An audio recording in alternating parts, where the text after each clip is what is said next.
देखिए, जब मनसा साफ रहती है ना तो निर्णय लेने में सहूलियत होती है, किसी प्रकार की परेशानी नहीं होती। इतनी पार्टियां हैं, इतनी तरह के लोगों की आकांक्षाएं होंगी, इतने तरह के उनके पास लोग होंगे जो चाहते होंगे ये सीट पर लड़े, कोई कहता है कोई सीट पर लड़े, तो ऐसी स्थिति में बहुत मुश्किल होता है अंतिम निर्णय पर पहुंचना, क्योंकि सब लोगों को कोई भी संतुष्ट नहीं कर सकता।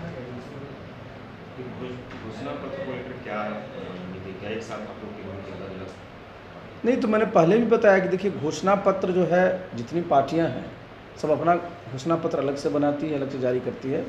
और जब सरकार बन जाती है तो भी जो एक होता है ना कॉमन गवर्नेंस के जो पॉइंट्स होते हैं उस पर एक बना करके कार्रवाई की जाती है। घोषणा पत्र का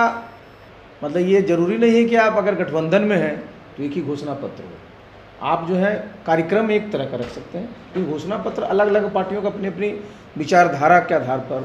उनका प्रायोरिटी के आधार पर वो बनता है। सर, अब तो उम्मीदवारी तय हो गई, सब कुछ हो गया, तो अब आप आगे किस तरीके से चुनावी रणनीति? पहला फेज का और दूसरा फेज का नॉमिनेशन चल रहा है, और पहला फेज का 25 तारीख को समाप्त हो जाएगा, दूसरा का 26 को समाप्त हो जाएगा, और तीसरा का भी शुरू ही होने वाला है।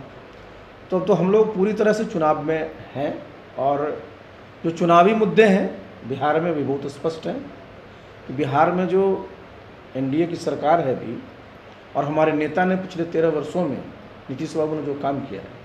हमारा एक बहुत बड़ा वो जो है समझिए बिहार के बीच में, बिहार की जनता के बीच में जाकर हम लोग उस बात की चर्चा करेंगे, लोगों को बताएंगे कि देखिए, जब आपने मौका दिया, हमारे नेता ने बिहार की सेवा की है, चाहे कोई भी विकास का मानक हो, इंफ्रास्ट्रक्चर का हो, सोशल सेक्टर का हो, सब में काम करके दिखाया, और जो कहा है उसको पूरा किया। अच्छा, महागठबंधन की तरफ से कहा गया है कि जो आप लोगों ने उम्मीदवारों की लिस्ट जारी की है तो बीजेपी ने खास करके मुसलमानों का अपमान किया है, कोई जगह नहीं दी है। देखिए, ये जो उनकी बात है इसमें कोई दम नहीं है। देखिए, हमारा एनडीए का पूरा अगर आप देखिए 40 सीट की हम लोगों ने घोषणा की।